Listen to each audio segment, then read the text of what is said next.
Okay, let's start.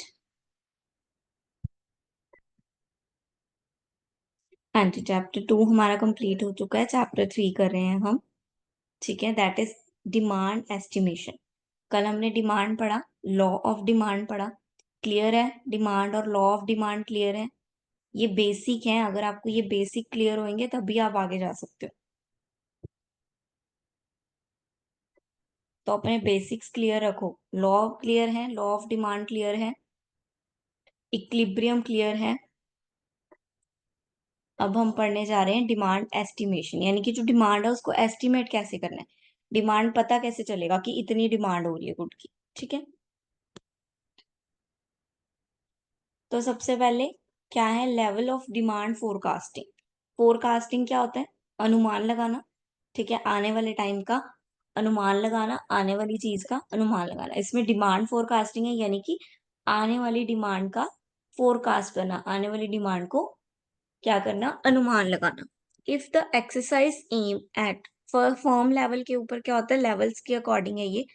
Firm level पे क्या है, demand of firm products locally at state, region और national level. It is a micro level of demand forecast. ठीक है, firm मैंने बोला था, फर्म यानी कि एक टर्म, इंडिविजुअल। तो ये किस में आएगा, ये माइक्रो में आएगा, ये माइक्रो का पार्ट। ठीक है, देन इंडस्ट्रियल लेवल यानी कि मैक्रो। क्योंकि मैक्रो क्यों हुआ ये, क्योंकि सेट ऑफ फर्म्स होती है इंडस्ट्री। और ये नेशनल लेवल की बात कर रहे हैं, ट्रेड की बात कर रहे हैं, तो ये क्या है, थोड़ा मैक्रो लेवल पे आ जाता है। Then national level also macro level. International level यानी कि ट्रेड्स। ठीक है, बाहर से मंगवाना और लेने को, बाहर से सामान आना और बाहर सामान जाने को क्या बोलते हैं, ट्रेड बोलते हैं। तो ये मतलब इंटरनेशनल लेवल किस में आ गया, ट्रेड में। ठीक है, then time horizon for demand forecasting. Demand forecasting को दो तरीके से एनालाइज किया जाता है, एक शॉर्ट टर्म के लिए, एक लॉन्ग टर्म के लिए। शॉर्ट टर्म क्या होता है, यानी कि विद इन अ 1 ईयर, एक साल के अंदर अंदर का टाइम होता है शॉर्ट पीरियड।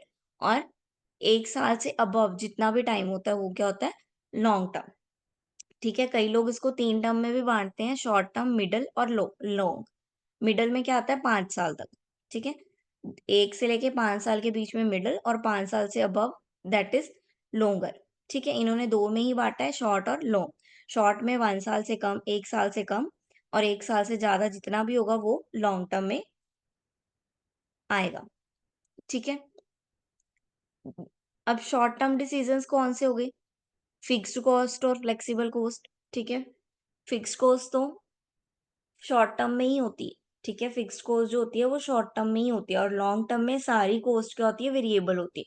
क्योंकि लॉन्ग टर्म में हम हर चीज को चेंज कर सकते हैं, लेकिन शॉर्ट टर्म में, शॉर्ट टाइम में हम सारी चीजें बदल नहीं सकते। तो इसलिए शॉर्ट टर्म में फिक्स कॉस्ट भी होती है और वेरिएबल भी होती है, लेकिन लॉन्ग टर्म में सिर्फ और सिर्फ वेरिएबल होती है, क्योंकि उसमें सब कुछ चेंज किया जा सकता है।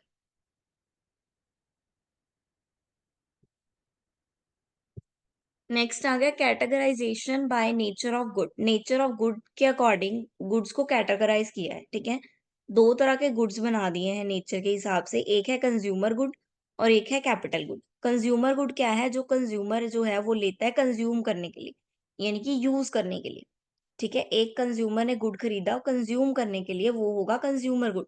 जिसकी फ्रूट्स खरीदते हो आप, मिल्क खरीदते हो आप, टूथपेस्ट खरीदते हो आप, क्लोथ्स खरीदते हो आप। ठीक है, तो ये सब क्या है, कंज्यूमर गुड्स में आ जाते हैं। सेकंड है कैपिटल गुड्स।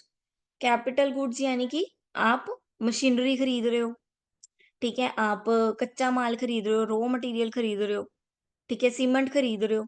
ठीक है, ये सब क्या होगा, ये कैपिटल गुड में आ जाता है, यानी कि आपने इससे कुछ बनाना है, इससे और प्रोड्यूस होगा, ये फाइनल गुड नहीं है। और कैपिटल गुड क्या हुआ, जो आपकी कंपनी की एक तरह की एसेट बन गई। आपने बिल्डिंग खरीद ली कि यहाँ बिल्डिंग में मैं काम करूंगा, तो वो जो बिल्डिंग आपने खरीदी है that is your capital good, वो आपका एसेट है। Why to go for demand forecasting, क्यों करनी है हमें डिमांड फोरकास्टिंग, क्यों जरूरत पड़ती है हमें डिमांड को पहले से ही जान लेने की। क्यों जरूरत है, सप्लाई चेन इफेक्ट होती है। क्यों, क्योंकि अगर मान लो हमें डिमांड फोरकास्ट नहीं की, मैंने डिमांड के बारे में नहीं देखा, मुझे नहीं पता कितनी डिमांड होने वाली है आने वाले टाइम में, तो मैंने गुड्स बना दिए, आने वाले टाइम में गुड्स कम पड़ जाएँ या ज़्यादा पड़ जाएँ, तो लॉस किसको हुआ? जिसने बनाए उसको हुआ ना। तो इसलिए एज़ अ मैनेजर मुझे क्या है, अपने कंपनी के लिए गुड्स को प्रोड्यूस जो कर रहे हैं, उसको क्या करना है, उसको जो उसकी सप्लाई चेन है, उसकी एफिशिएंसी को बनाए रखना है, कि एक्स्ट्रा प्रोड्यूस भी ना हो जाए और फालतू वेस्ट भी ना हो। लेबर मैनेजमेंट, लेबर जो है हमारी, उसको भी मैनेज करना है। पीक सीज़न में ज़्यादा लेबर चाहिए होती है ना? और डाउन टाइम में हम कम लेबर्स में भी सार लेते हैं। तो वो जो लेबर है, उसको भी एनालाइज़ करना पड़ता है, कब पीक सीज़न है, वो कैसे पता चलेगा? डिमांड पे पता चलेगा कि पीक सीज़न आ गया, ठीक है? तो डिमांड फ़ोरकास्टिंग इसलिए भी ज़रूरी है। कैश फ्लो का एडुकेट अमाउंट रखने के लिए, अब एकदम से डिमांड बढ़ जाए और हमें नया प्रोडक्ट उठा के सामान बनाना पड़े, लेकिन हमारे पास कैश ही नहीं है। एकदम से बढ़ा तो हमने कोई तैयारी थोड़ी की हुई थी। इसीलिए हम डिमांड फ़ोरकास्ट करते हैं, ताकि हमारे पास हर टाइम एक पता हो हमें कि हमें कितना एडुकेट स्टॉक अपने पास रखना है कैश का, कि जब भी ज़रूरत पड़े तो हम उसको यूज़ कर सकें। एक्यूरेट बजटिंग करने के लिए आगे जाके, कि एरर ना आए, ठीक है? ज़्यादा कॉस्ट ना पड़ जाए सामान बनाने की, ठीक है? ट्रांसपोर्टेशन में असर ना पड़े, हमारे ओवरहेड, हमारे एक्सपेंसेस ना बढ़ जाएँ। उन सबको एक्यूरेट रखने के लिए हमें डिमांड फ़ोरकास्टिंग की ज़रूरत है। अब इसके मेथड आ गए, क्या-क्या ज़रूरी है? अच्छी डिमांड फ़ोरकास्टिंग के लिए क्या-क्या ज़रूरी है? एक तो एक्यूरेसी, ठीक होना ज़रूरी है, राइट चीज़ें होना ज़रूरी हैं। देन पॉसिबिलिटी ऑफ फ़ोरकास्टिंग, यानी कि रीज़नेबल होना चाहिए जो भी हो। कंसिस्टेंट और कंटीन्यूअसली चलने वाला हो। ऐसा ना हो एक बार किया फिर छोड़ दिया, फिर किया फिर छोड़ दिया, तो हमारे पास एक्यूरेट रिज़ल्ट नहीं आएँगे, ठीक है? Economy of forecasting, expenses, cost, effort, ये सब एनालाइज़ करना ज़रूरी है। Quick result, demand of method of forecasting, choose should be capable, ऐसा मेथड चूज़ करना है हमें, जिससे हमारे पास रिज़ल्ट क्या हो, क्विक आ जाए। अवेलेबिलिटी और टाइम, ऐसा मेथड चूज़ करो जो आपके टाइम बाउंड के अंदर-अंदर हो जाए। ऐसा ना हो आपने मेथड ऐसा चूज़ कर लिया जो लॉन्ग टर्म यूज़ होने वाला है, काम आपको शॉर्ट टर्म के लिए करना है, तो फिर क्या हो जाएगा, कॉन्ट्राडिक्ट हो जाएगा, दोनों ऑपोज़िट हो जाएँगे। ड्यूरेबिलिटी, ऐसा डिमांड फ़ोरकास्टिंग का मेथड लगाओ कि जो रिज़ल्ट आए वो आपके लिए ज़्यादा ड्यूरेबल हो, ज़्यादा टाइम तक वो आपको हेल्प दे, फ्लेक्सिबल होना चाहिए वो। Then method of demand forecasting, methods आ गए अलग-अलग डिमांड को फ़ोरकास्ट करने के, ठीक है?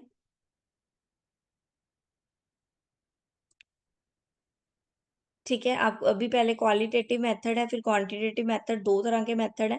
पहले हम ये क्वालिटेटिव पढ़ रहे हैं, ठीक है? क्वालिटेटिव में आता है कलेक्टिव ओपिनियन सर्वे। कलेक्टिव ओपिनियन सर्वे यानी कि जिसमें कोई डाटा यूज़ नहीं है, और वो क्वालिटेटिव मेथड होगा, ठीक है? अब इसमें क्या है, कलेक्टिव ओपिनियन ले रहे हैं लोगों से, कस्टमर से पूछ रहे हैं कि आपको ये प्रोडक्ट अच्छा लगा, आप आगे आगे जाके बाय करना चाहोगे?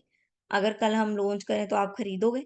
तो ये क्या है, हम क्या कर रहे हैं, कस्टमर से ओपिनियन ले रहे हैं, तो ये क्या है, qualitative method. Survey of customer intention, customer का इंटेंशन का सर्वे करना। मान लो कस्टमर शॉप पे आया, जो शॉपकीपर है उसने उनको वो जो हमारा प्रोडक्ट है वो दिखाया, कस्टमर उस पे कैसे रिएक्ट कर रहा है, ठीक है? कैसे उसकी इंटेंशन है उस प्रोडक्ट को लेके। देखते ही उसने खरीद लिया, या नाम पढ़ते ही उसने खरीद लिया, या उसने चेक किया, प्राइस पूछा, क्या किया उसने, ठीक है? तो उस कस्टमर की क्या इंटेंशन है हमारे प्रोडक्ट को लेके, ठीक है? मतलब वो किस लिए यूज़ कर रहा है उसको, ठीक है? उसको लगता है कि हेयर फॉल के लिए ये कंपनी का प्रोडक्ट सबसे अच्छा है, तो वो हमारा ले रहा है। तो ये सर्वे करना, इंटेंशन पता करनी है उनकी। Sales for composite method, sales people are in direct contact with the customer and therefore they are in the best position to forecast demand, ठीक है? जो सेल्स वाले होते हैं वो, उनका डायरेक्ट रिलेशन होता है कस्टमर से, क्योंकि वो सेल कर रहे हैं कस्टमर को, वो मिलते हैं उनसे, उनको बेचते हैं प्रोडक्ट। तो उनसे अगर हम डिमांड फोरकास्ट करवाते हैं, तो ये क्या होगा, एक बेस्ट मेथड होगा, क्योंकि उनको पता है कि कस्टमर को हमारा प्रोडक्ट कैसा लग रहा है। वो गए हैं, उन्होंने बात की है कस्टमर से। Then expert opinion method, expert opinion यानी कि जो इस फील्ड में एक्सपर्ट है उस पर्सन से राय लेना, उस पर्सन से इंफॉर्मेशन लेना कि क्या ये प्रोडक्ट सही रहेगा। ग्रुप डिस्कशन या फिर पूरी मैनेजमेंट आपस में बैठ के अपने प्रोडक्ट के ऊपर डिस्कस करें, पॉजिटिव पॉइंट्स, नेगेटिव पॉइंट्स सब चेक करें और फिर उसको लॉन्च करें। देन डेल्फी मेथड बहुत बार पढ़ाया है मैंने। क्या करेंगे, एक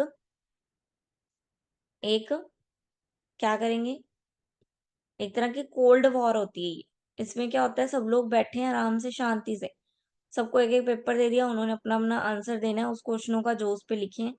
फिर एक मेन पर्सन आएगा, वो उन सबके क्वेश्चन पेपर इकट्ठे करेगा, आंसर्स चेक करेगा। अगर सबके आंसर जिस पॉइंट पे मिलते होंगे वो पॉइंट तो एक्सेप्ट कर लिया जाएगा, जिस पे नहीं मिलते होंगे उस पे सबको बाकी सबके ओपिनियन बताए जाएंगे और फिर दोबारा से उन पे आंसर देने के लिए कहा जाएगा। और जब तक सबके ओपिनियन नहीं मिल जाते तब तक ये मेथड कंटिन्यू होता रहता है। देन मार्केट स्टिमुलेट यानी कि मार्केट में चेक करना, मार्केट में क्या चल रहा है, क्या ऑर्गेनाइजेशन है, किस मार्केट का ज़्यादा दबदबा है, ठीक है? कौन-सा पैटर्न फ़ॉलो किया जा रहा है, ठीक है? यानी कि आप देखते हो ना, एक कंपनी ने लगाया होता है buy one get one sale, तो आप देखना दूसरी वाली भी फटाफट buy one get two free, है ना? ऐसे कर देती है। तो ये क्या है, वो पैटर्न देखते हैं, कौन-सा मार्केट पैटर्न फ़ॉलो कर रहा है, ठीक है? देन नॉमिनल ग्रुप टेक्निक, ये क्या है, expert seat around table in full view of one another, एक दूसरे की तरफ देखते हुए एक्सपर्ट जो हैं एक टेबल पे बैठे हुए हैं सारे। Facilitator hand over copies of questionnaire, questionnaire पकड़ा देता है उनको एक्सपर्ट को और वो अपने आइडियाज उस पे ऊपर लिखते हैं। आफ्टर एवरीवन राइट, जब सब लिख लेते हैं तो जो फैसिलिटेटर है वो उन सबसे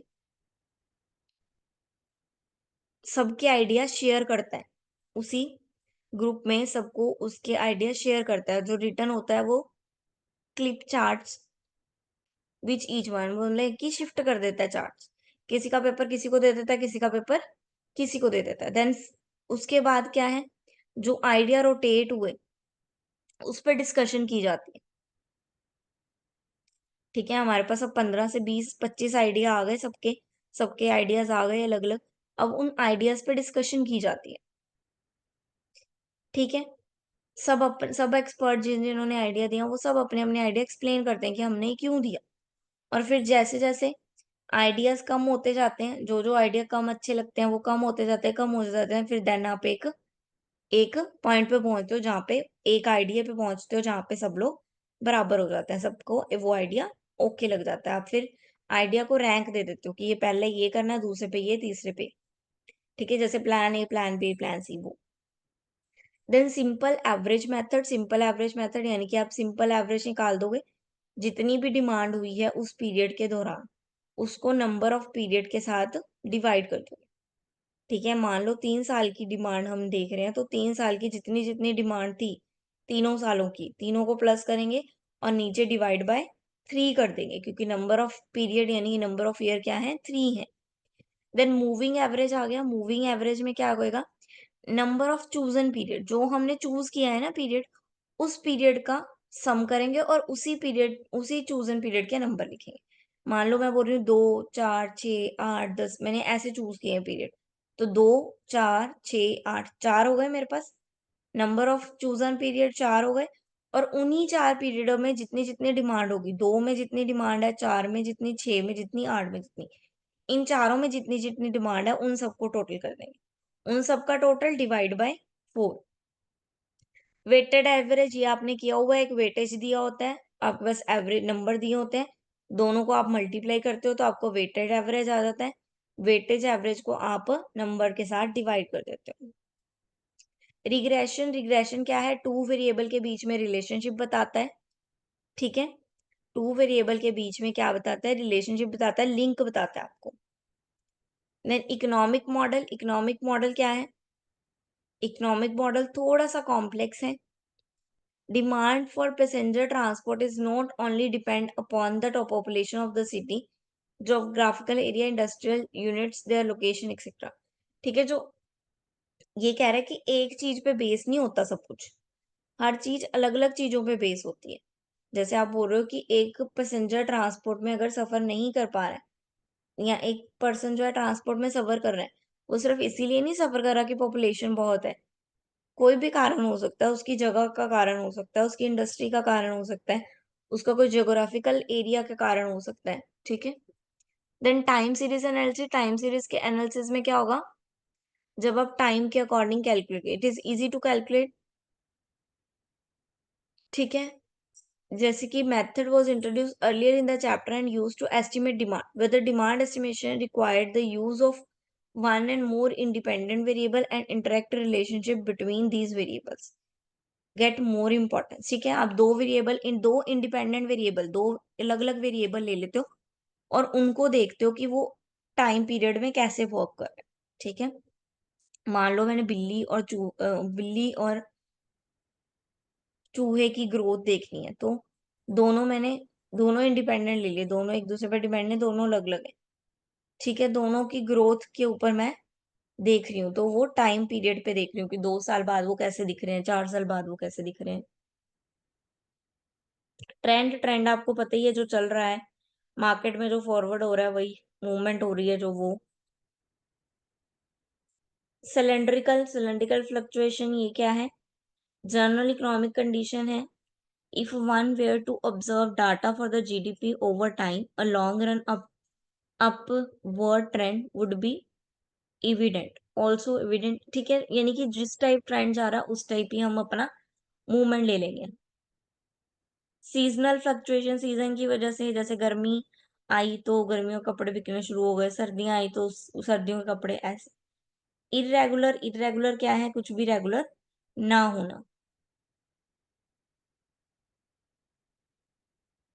नाउ ट्रेंड प्रोजेक्शन के मेथड आ गए। जो ट्रेंड हमने बात की अभी कि ट्रेंड है, पता चलते हैं, तो ट्रेंड कैसे पता चलते हैं? सबसे पहले ग्राफिक मेथड। ग्राफिक मेथड यानी कि ग्राफ के थ्रू आपको दिखाया जा रहा है, ये देखो सेल और ईयर, आप इससे समझ पा रहे हो कि ट्रेंड का क्या है, ट्रेंड कहाँ जा रहा है, ट्रेंड अपवर्ड जा रहा है। लीस्ट स्क्वायर मेथड है एक, ये लीस्ट स्क्वायर मेथड होता है, अलजेब्रिकल इक्वेशंस में होता है, ठीक है? y is equal to A plus B X, Y is equal to N A plus B X. ये एक बार रीड करो पूरा, ये जरा पूरा रीड करो, यहाँ से लेके लीस्ट स्क्वायर से लेके पूरा रीड करो एक बार। ये जो दिया हुआ है X Y, that is the formula.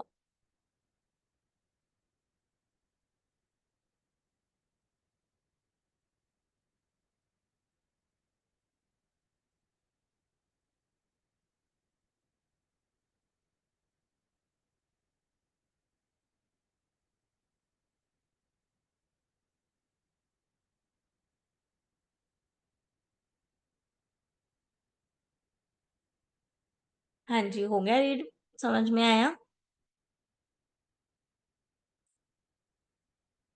Minimise the square deviation between the line of the best fit, ठीक है? यानी कि डबल होने से बचाते हैं कि एक ही चीज को हम डबल काउंट ना कर ले। देन आ गया अरिमा। अरिमा यानी कि auto regression integrated moving average method. ये किसने दिया था? बॉक्स ने दिया था, जेनकिन ने दिया था। बॉक्स जेनकिन मेथड भी कहते हैं इसलिए इसको। ये फोरकास्टिंग की एक टेक्निक है, हेल्पफुल तब होती है, ये थोड़ी कॉम्प्लिकेटेड भी है। नो डिफाइंड पैटर्न, इसमें कोई पैटर्न नहीं है, डाटा का कोई भी एक पैटर्न नहीं फॉलो किया जाता, ठीक है? इसमें थोड़े कंप्यूटर सॉफ्टवेयर की जरूरत पड़ती है इस मेथड को परफॉर्म करने के लिए, कैलकुलेट करने के लिए। हाँ जी, इसमें मतलब मेनली हमें डिमांड एस्टिमेशन में सारे डिमांड के मेथड्स ही थे कि हम किस किस तरह से डिमांड को एस्टिमेट कर सकते हैं, ठीक है? Is this chapter clear?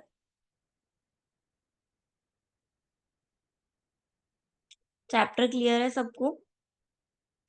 किसी को कुछ पूछना है तो पूछ सकते हैं, कुछ और पूछना है कुछ और पूछ सकते हैं, कुछ बोलना है बोल सकते हैं।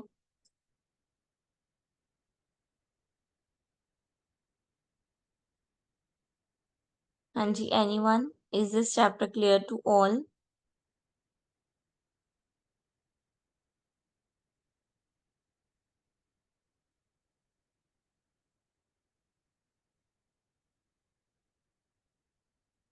Okay, very good. अगर आपको क्लियर है तो बहुत अच्छी बात है।